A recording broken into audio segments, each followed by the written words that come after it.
Okay, so what would you say to someone who comes up and tell you and basically just says like socialism will never work because um, it's human nature to be based off greed, and like that's where most of our successes come from. What would your response to that be? I think I'd ask where he got that information from. Like he, and then if he tells me this, like, fake news sort of group, I will just tell him, like, explain to him that they've been wrong on certain things and so forth. I'm just gonna use one of the common conservative talking points I always hear all the time. The iPhone in your hand right now. He says like that's a product of capitalistic greed. So that's like one example. Yeah. Well, I feel like we're forced to consume in this sort of day and age in the capitalistic way, or else we can't survive. And if the governments have all changed their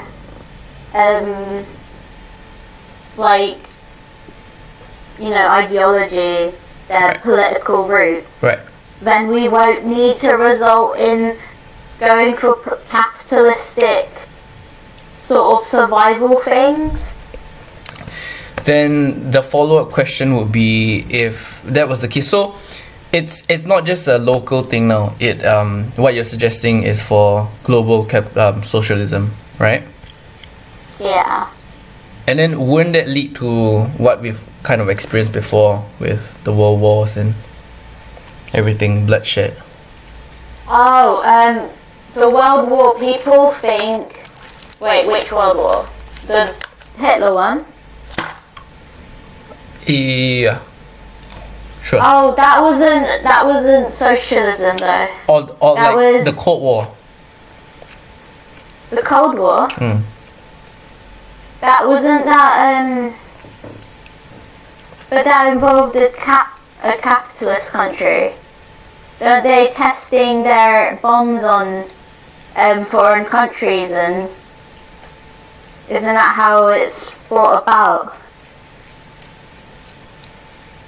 Right. I'm not sure. It was also due to the fact of like the whole USSR like segregating themselves. Oh, okay. USSR. Okay. I think the whole communist thing that happened in Russia.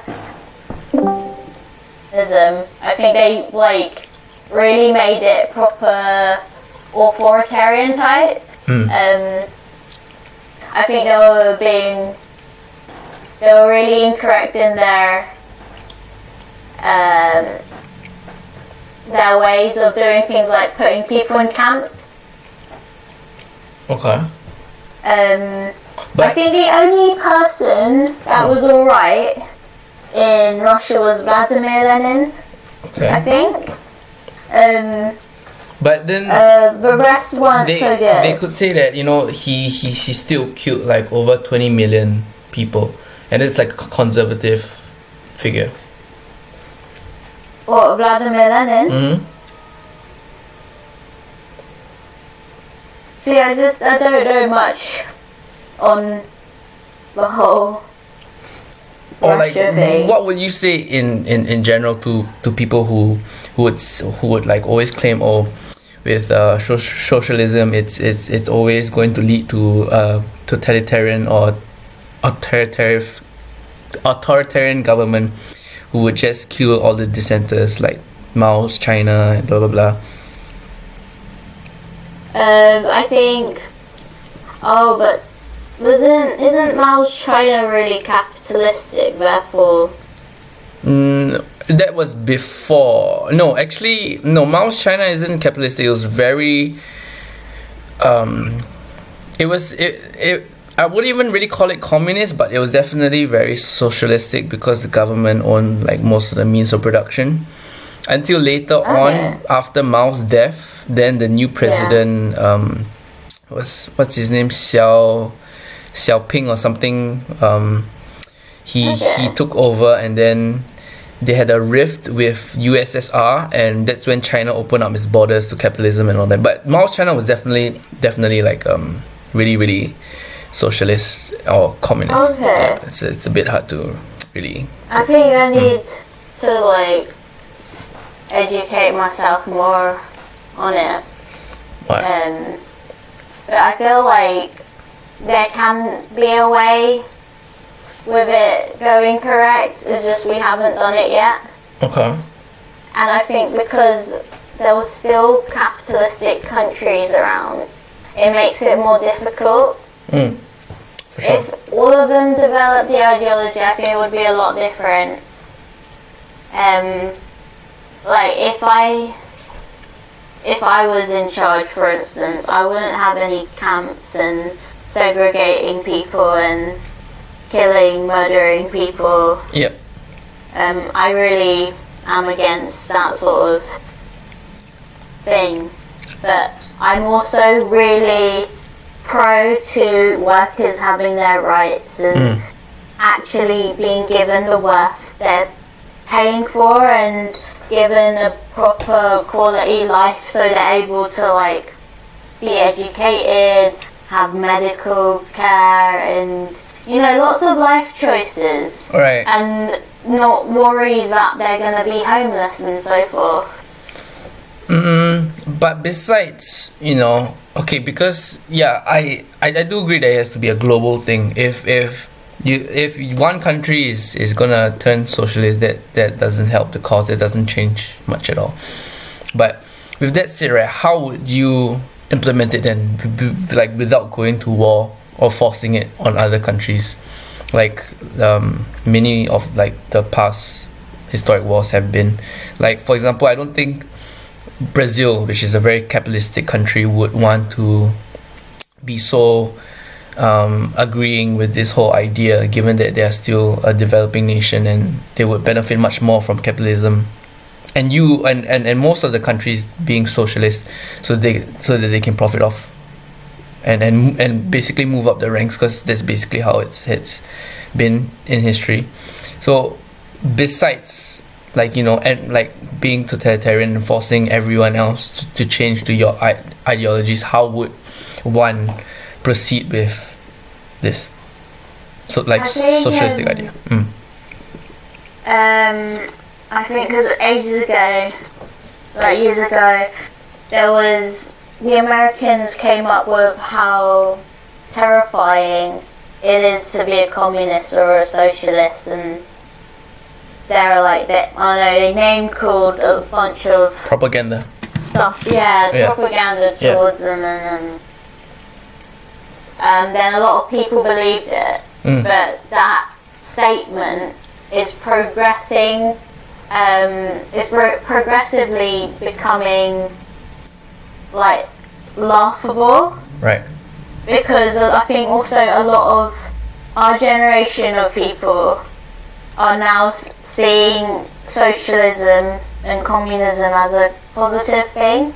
And I think our generation will be able to change how the traditional capitalistic way is going in these decades, especially with the coronavirus. It's showing that capitalism doesn't work, trying to fix a global pandemic, and we're having to result in some socialist ideas that actually work. Right.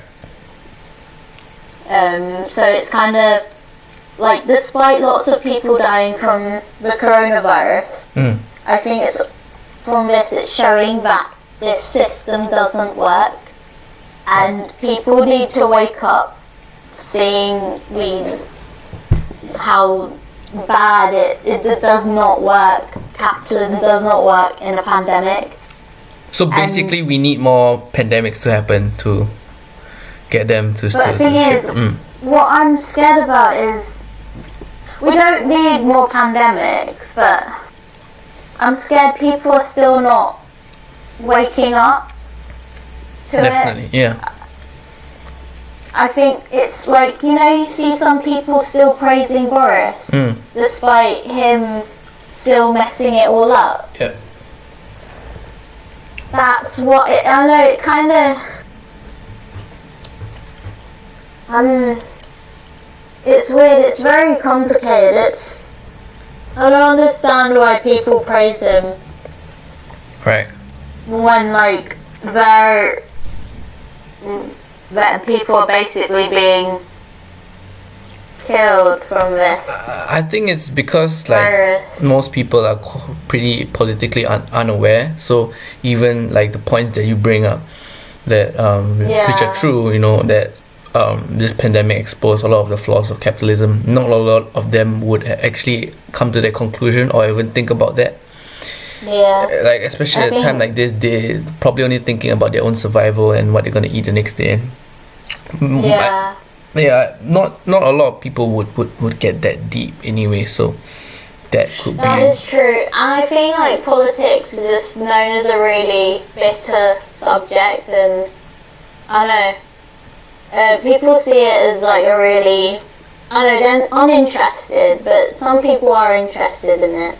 And I understand why some people won't be uninterested in it, because it's also, I guess, some people can be exhausted from the subject because it's very, the more you know, the more depressing life gets, I suppose. Ignorance I think is bliss, also basically. a lot of propaganda from the news. There's majority of the news is right wing, so okay. Yeah, Rupert Murdoch owns the majority of the newspapers. And he's a rich white old guy. Right. Cronyism. So on to the next point then. If they ask you stuff okay, so you're a big proponent of socialism, when has it ever worked? Sorry? So you're a big proponent of socialism, but when has it ever worked? I think it's working within the pandemic, because they had to resort to some socialist ways of doing things.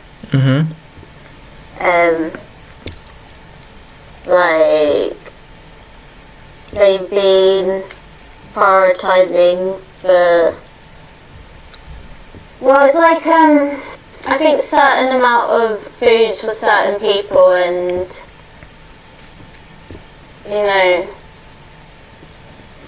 but they still kind of run off furlough go ahead. scheme and having to freeze mortgages. Yeah. As much as they're trying so hard not to go towards these things. Right. But many of them could say they're still running off free market economies, and it's not really socialism. So when in history has socialism worked then? Also, as a proper socialist sort of government, I don't think there has been a socialist government, in all honesty. Okay. I think it's just there's been a theory created and people haven't properly followed it or executed it properly. And I think we're yet to execute it properly. I don't think there's been many governments that actually tried socialism. Right. Or they claim to be socialist and then they go the complete opposite end. Right. What about if they say that, those are just excuses? You mean communist China, Venezuela, Cuba, 1940s Argentina, East Germany, Czechoslovakia, Romania. They've all tried it and it's all fake socialism. And then they could also say, or maybe they tried socialism, but then because everything's basically owned by the government, they got corrupt.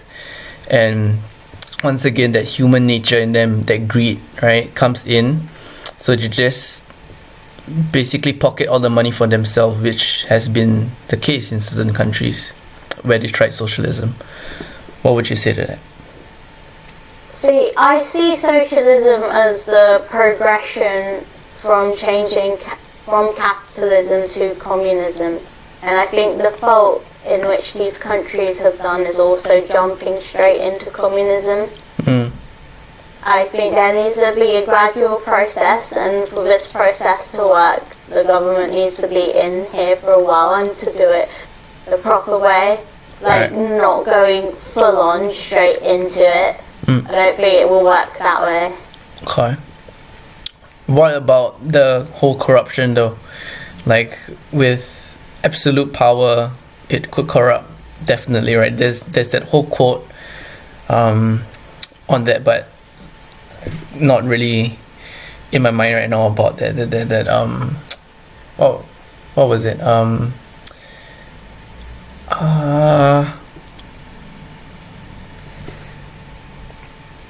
It was something like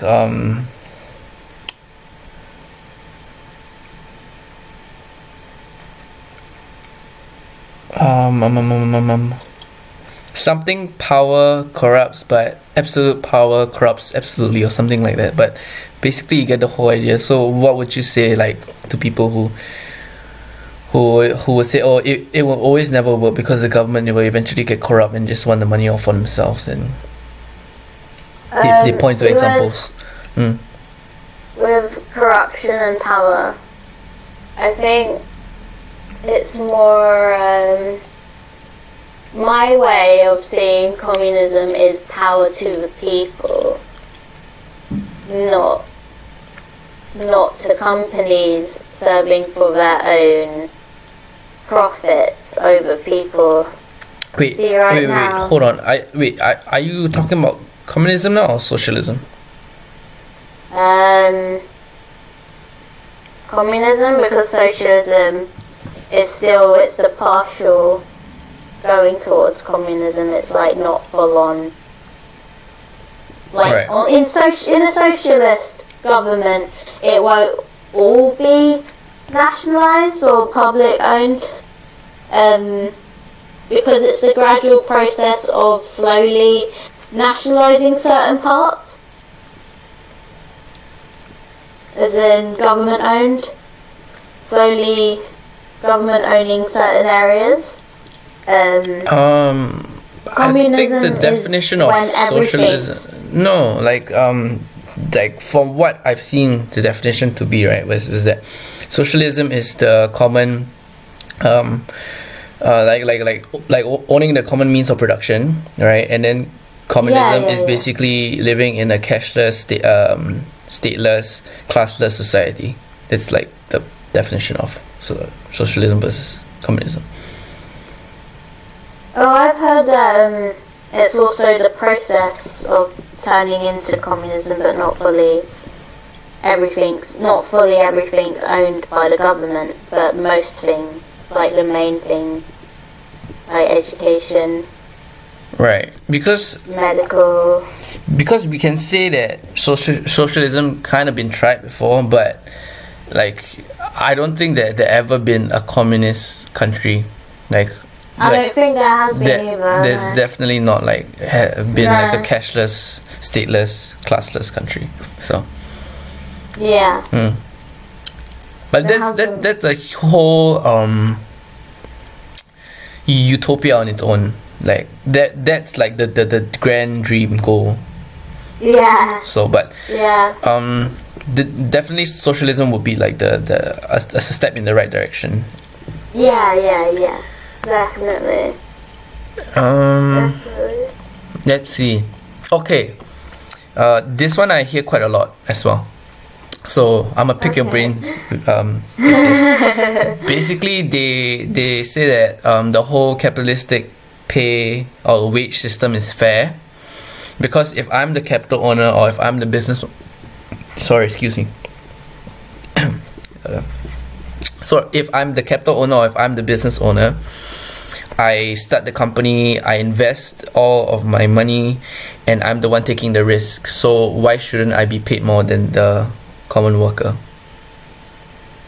Because the common worker does all the physical labor. They literally, they're not even paid for their worth at this rate. They're very exploited. They don't have barely any rights. The bosses don't even actually do much. And the percentage is so large. The gap between workers and bosses is absolutely disgusting. And without workers, the bosses will get bankrupt. It won't work without the workers. The workers are the key points in the business. Right. But what if they just flip the script and say, okay, if then like that's just the free market. If they're not happy with what I'm paying them, then I could just easily hire someone else. And they could say, to your first point about how the worker does everything, what if they come back with something like, yeah, but I'm the one with the idea of what the company should be. I set up the whole management team. I set up the daily processes. I set up like the logistics of what, from the raw materials all the way to the finished product. So that, like, isn't that kind of fair that I be paid more since I do more of the like mental labor as well as some physical setups for the company? I think the physical aspect keeps going. It's a repetitive course of work, whereas when you put the idea in it, you put the idea like once, or just develop it in a couple of years. Like, it's not that much pressure compared to actually having to constantly make something every, like, I don't know, half an hour or something. You're constantly doing something. You're constantly under pressure. You have to do it perfectly. You have to, like, and if the production doesn't come out well, then the people aren't going to buy it. And with the whole but they I will could also replace say the that worker. right, yeah, go ahead, yeah, sorry. With the whole replace the worker, I think, yes, if it's one person who leaves, then yeah, it is easy to replace the worker. But if a mass amount got together, unionized, made a, like, spoke out loud and all left together, then there's a problem, and there's going to be the company losing money, and they will have to listen to the workers. So to get back to the first point about how it comes with a lot of pressure, and like they're doing something every day to produce and all that, then what if they come back to say, well, being the capital owner or the business owner of the whole company, that could come at a greater impact to me, because if, let's say, the production is shit and all that, I could just deduct his pay or whatever. But if it comes to the point where there is like mass public change in opinions about my company's product because the production hasn't been so good, or there was a mishap, then that could be it for me. I could be bankrupt, and then I could just lose my entire company right there. Yeah. So the impact for the business owner would also be more then. So wouldn't it be fair that since potentially if I could be bankrupt, that I could earn much more than the common worker as well? But the common worker will lose their job and then lose their house, and then not be able to feed their kids or themselves if they don't have a job. Right, but if they can't even find a job, it's everyone falls here. And yeah, yeah, there is risk, but you're always gonna have to put a risk in any job, even if it's a lower end job. And what if they say that, yeah, but the risk is different because if the whole company goes bankrupt, right?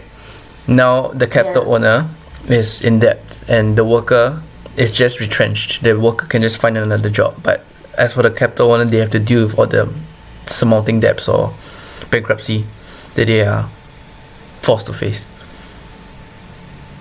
See, this is why, this is why capitalism doesn't work though.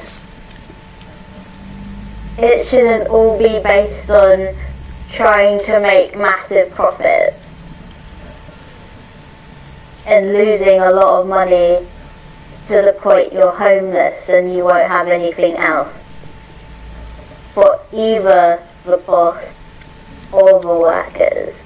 This is why there should always be something there still. Okay. Like, no one should be homeless and everyone should always have food. Right. What if they say that then but the profit motive is the most has been the most successful when it comes to innovation, right? Back to the iPhone, back to like any other, like basically just look at America. They literally like have like, for those who can afford, like they have the best doctors in the world. They literally like attract all of the people from all around the world because they pay like the highest salaries and all that. So obviously the doctors who study hard in their own countries or abroad who want to go there earn like the most. Like it's literally common sense because it's like the biggest bang for their buck, right? So that was like in response to the first point, and then to the second point about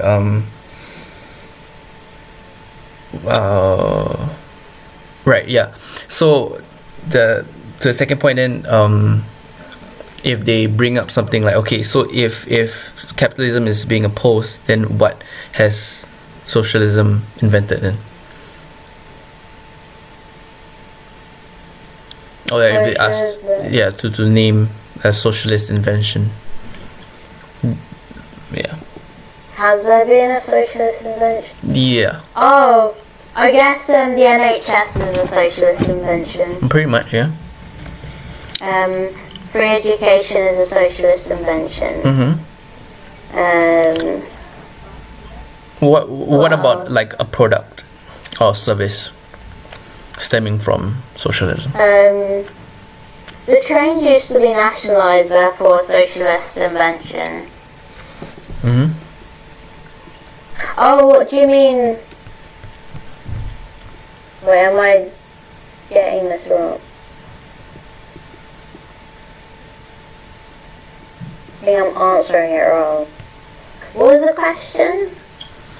Like to the first point or the second point? The second point. Where has like, oh no, what has been invented under socialism? Nationalisation. I think not. There isn't really.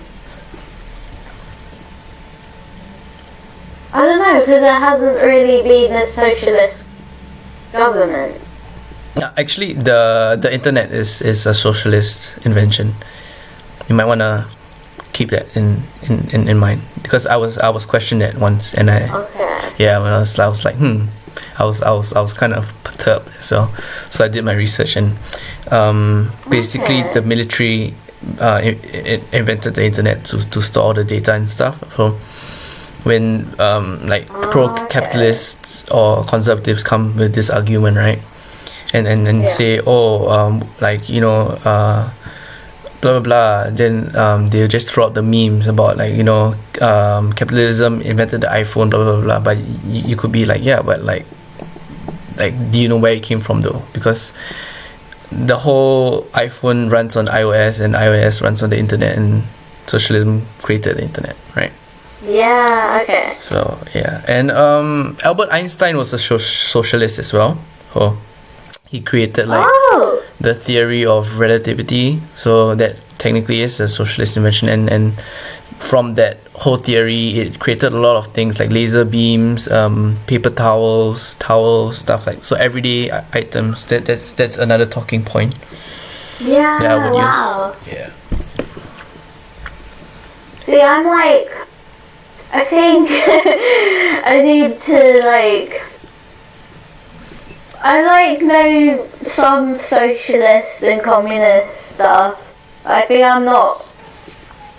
haven't gone in depth so much. Neither have I, which is why I like having like these discussions like that, because I can like kind of use certain answers that you're throwing out, and then certain like things that you're not too sure of yourself, I can like throw in what I kind of know as well. Yeah, because it can be useful in like future debates, talks and like trying to push forward a new idea. Right. Yeah. Exactly. Like these are like the most commonly heard kind of arguments that I face when I'm like on the streets, just convincing people to vote a certain way or whatever. Anyways. Yeah. Okay. So. What about if they pivot to something else, and then they tell you that now with this modern day and age, right? Not a lot of people are in manufacturing anymore, so there's not a need for like labor intensive kind of companies. So they give you examples like Zoom, Skype, Discord, right? For example, where you don't really need a lot of people. It could even be a one-man thing. Like let's say you set up an e-commerce business, like well, not Amazon, but like just an online-based business, basically, where if you have the skills to be like a technician or you know coding, right, you could basically set everything up yourself. And then But that's a specific skill. Not everyone's gonna have that skill. Right. But in that sense, they are saying that if everything has been crafted by them, right, why should they be forced to pay like high taxes to the government? Well, the taxes goes towards giving people opportunity to learn, to have free healthcare, to support the fire services, and make sure like housing, I think, make sure people have housing and like development within the area, and it can allow things like everyone literally to be able to have a home. Okay. Because I think having a home is a very important thing. Because you can't get a job without an address. And okay, if they go a bit more specific, right? Let's say they don't want like a progressive wage tax based on them, and they'll just tell you like a progressive wage tax just disincentivizes me working harder. If you're gonna tax me at 50% if I earn like $10 million, for example, right? Yeah. Means I only get 5 million back. So I might as well work at like maybe earn 3-4 million a year and not hit the next tax bracket, so I could save more on taxes then. Since like if I work hard and I garner a lot of sales or whatever, most of that is going back to the government. So what would you say to people who say like higher taxes for higher earners would just disincentivize the whole system? It won't be a majority though, that's the thing. Because you're still going to be having majority of the money. It's just going to be like a few percentage off. Like you're still getting so much money and you can survive on whatever you have. Whereas other people won't be able to survive, you know? Right. So like people who are earning less should pay lower taxes compared to those earning a lot more, because if it was the same amount taxed for the lower lot, they won't even be able to afford food. Whereas if there's a higher taxation on those earning a lot more, they can afford food, they can afford their bills, they can afford their home. Actually, a lot of them actually own a lot of homes. Right. What if they say, no, I'm all for taxing and all that, but if they reference something like AOC's tax, where if you earn more than like 10 million, right, 50% of that is going to be taxed away. So they'll just say, then I might as well earn 9.9 million and just close shop for the rest of the year, because that's going to save me more in taxes than if I work a bit harder and get 10 million or something like that. Or if they come up with something that is against like taxes in general, and they just say like, with whole idea of using someone else's money, there isn't any morals behind it, and like there is no personal liberty, like my money, my freedom, not the government's. So what would you say? Well, saying my money, my freedom is actually kind of just selfish, I suppose. It's like not allowing opportunity for those who are less fortunate to be able to strive. I don't think there's if someone's getting 100 billion, I don't think there would be a taxation where they take 50 billion off. Yeah. But I think there are cut-off points where it starts taxing higher, but only from a small percentage gradual further up. When you earn more, like you're still earning a lot of money, you're just giving that money to improve life for everyone else, including yourself, because you're going to get free healthcare too, and people deserve opportunities and to be able to live, compared to those who are living with several houses, several cars, and complaining about like 1% above the normal tax rate for everyone else. And it's just like, you're only losing like a really small percentage, and that small percentage can help so many people from how much you're earning. What if they say it's not about that? Like, they don't mind to give to the poor, but it just has to be under them. They don't like the whole government, like giving it to the government, because they don't trust the government, maybe based on its past track record, or they just feel like they're not going to manage it well anyways. Yeah, but the thing is, a lot of people are going to take the opportunity of not giving if they're earning a lot. And it just doesn't work by just giving to the charity, because charities are also controversial. There's going to be, like, literally any group, anything, you're going to have to question, and there's going to be some point of controversy. But it all depends on who is running the country, but also seeing the change, what's going around you when there is the taxation. If you see that things are improving, like grade rates in schools used to be a lot higher when things are more nationalised and properly funded. I think, yeah, okay, you can literally not trust anything though, and you're still keeping a lot of your own money, but just charities won't be able to save the world, Charities alone can't save the country. And like Salvation Army, that's a charity, but that's a controversial charity, because they say they help the homeless, but they don't help the foreign homeless people, Right.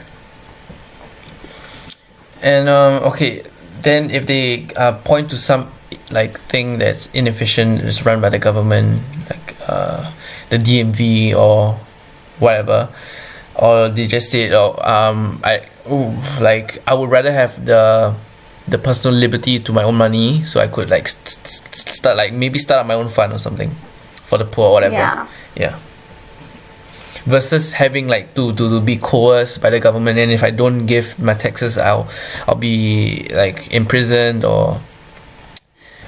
And then they come back to the whole argument that with socialism it has to be authoritarian, because if no one follows it, then the government is going to enforce laws, or they'll use like very like barbaric ways to get you to conform, and or they'll kill you if there's any like dissent against the government, like in Russia and all that. I think the ways in which they're is because when companies dodge tax, it's like they can get away with it, whereas if someone who's earning a lot less can't get away with it. Yeah. And there's an unfair thing between those two classes. But I think also prisons itself, I'm still questioning whether they should exist and whether the money should just go towards actually funding rehab. Help and so forth. Like, I think because when things are nationalised and a lot of taxations go towards opportunity and helping people out, then crime drops a lot. Yeah. But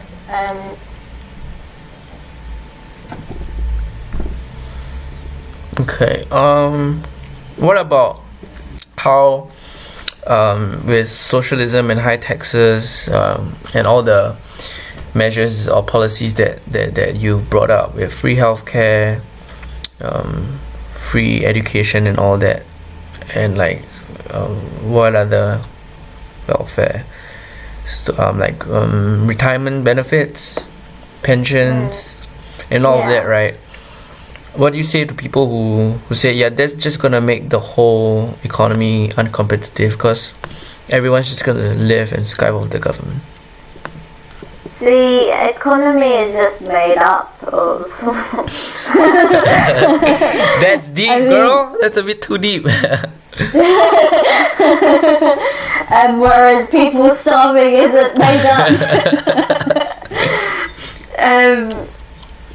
People will want to be able to work, and I mean, life would be a bit boring if you're doing nothing, And there's also pride in doing a job, because you're being part of a country that helps, like you're helping build it.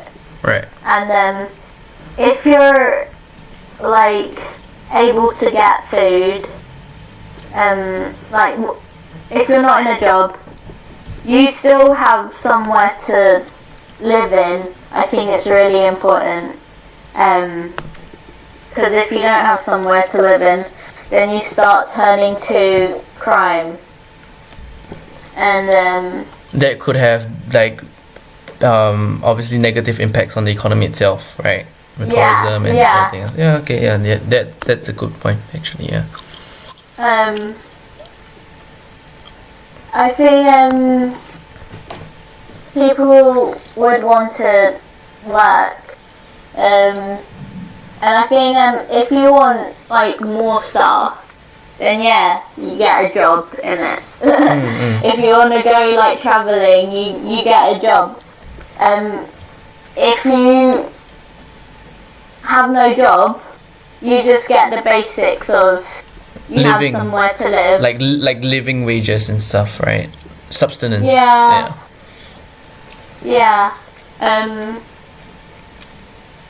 I don't think people will just be like, okay, I won't just work, because I think people will want more than just a home. Yeah, definitely. good point. Next, like, okay, like, literally, this is the last one. We've been talking for an hour. It's been fun though. Okay, last one. Okay, and then they're like some pseudo economists or whatever, and then they come and tell you, like, they give you like lines from Margaret Thatcher, and they're telling you like, oh, socialism won't work because you will always run out of spending other people's money, and how is it gonna be plausible for you to fund all of these nice sounding programs like free healthcare and free education, which isn't technically free because it comes from the tax, and the government's just gonna run out of money and go bankrupt eventually, like Argentina or whatever. What would you say to that? Well, Margaret Thatcher had a lot of flaws within her government, so I don't know why she's starting to pick at that, but she's coming from her, because she has a biased opinion because she's in the Conservative Party. Money's not going to run out because taxation is constant. Yeah, but like they're gonna say like these government spending or government programs, right? Like making education free for all and everything. That's gonna come at a huge cost of the budget, and they might overspend. So it's worth it. But like it's worth it. Like they are thinking long term. Like sure for now, but what if it comes to a day where for example, the UK goes in debt from... But, like, it kind of proves the point how the economy doesn't work and is not ethical and is not allowing people to progress. Because if there's no free education, then people aren't going to go into, like, jobs, are they, really? They're not, because a lot of jobs now, even low-paid jobs, they have really high expectations of your education. Therefore, a lot of jobs won't have workers, and a lot of jobs will not have any money coming in. They will always rely on immigration. Sorry? Like if there's a labor shortage, they could rely on immigration. But back to the main point though, like the question was, how would you be able to fund all of this if it's going to lead to bankruptcy? You know, or like, because all of these programs are really expensive. So how could it be maintained? And they're coming from their worldview. Obviously, like they've not been exposed to communism or any of these theories, and they're telling you like if you say, for example, that the economy isn't real or whatever, and then they're looking at you like you're crazy and like everything else. So they kind of want like a real world kind of answer. Like, what would you say to like them who are fearing that it is a plausible thing to be worried about if you're not careful with how you manage your budgets and all that though. But like, what would you say to someone who just basically say it's not going to be feasible to pay for so many people free education, free this? It sounds nice, but it's not going to work.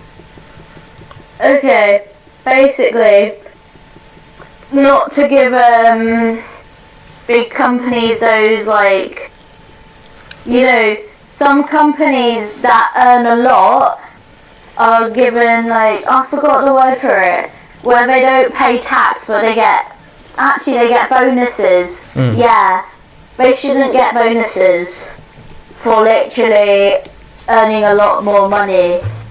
Then you're losing money. So you end bonuses.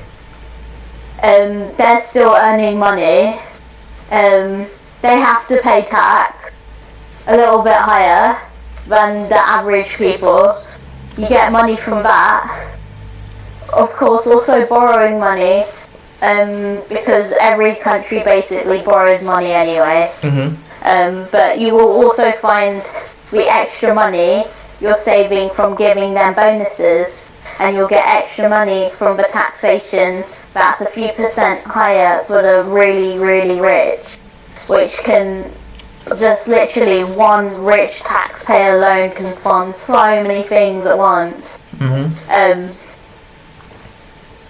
then what if they bring up like Argentina or Venezuela, where they have been offering such government programs, right? And then they just didn't care about the economy for a bit, because for the betterment of the society and all that. So they just started printing more money until hyperinflation kicked in, and then everyone lost their jobs, and then they went into like a Great Depression, and then they couldn't fund all of these programs anymore. And like, then what? I think it's about not suddenly taking bursts of money out. I think again it's a gradual process. Because actually with the previous Labour government, the debt there was still debt, but it was a lot less than the Conservative government debt. And the Labour government were more nationalising everything, and they had lower debt than the Conservative Party that wasn't nationalising things and actually cutting things, and the debt was higher. And this including giving bankers bonuses and lower taxation for the rich, and well, not lower taxation, but allowing them to dodge it. Tax breaks, yeah. So it kind of shows that nationalising isn't the problem. The problem is allowing bonuses and not allowing to stop the taxation for the rich. And cuts aren't gonna, help everything out. It's just gonna make everything a lot worse. That's fair. I would argue along the lines of using like the NHS itself, or like if they're really wanting like some excellent social democracies where it has. So I'll just point to the Nordic countries like Sweden, Denmark, Norway. What's their healthcare like? Yeah, so they have universal healthcare. I think in Germany would be quite a good example as well. I think they have free education in Germany as well, and their economy is fine. So yeah, I think Germany is doing okay. I think they're doing better than us, but they're alright. I don't know much about them, but yeah, I think I was just more comparing what the two governments did here, that one that did do lots of nationalisation and one that didn't. I did the opposite. Yeah, I was just gonna say, and they ironically called themselves the National Socialist Party in like the 1960s, like the Nazi Germany. Yeah, there was. It's stupid. Yeah, that's one of the most like stupid talking points I've ever heard, like from conservatives. They'll say, "Oh no, fuck socialism, Nazis." Yeah, literally. Right, and it's like, oh my god, pick up a history book, please. I know, but the thing is, they burnt all the history books in Germany, didn't they? That's fair. Yeah. Yeah. I hope I did well in your quiz. It was so fun too, though. It was just fun, just like you seeing how you work around the questions, and you were brilliant, to be honest. Really? I feel like a lot of things I just didn't know the answer to. It's definitely not easy to go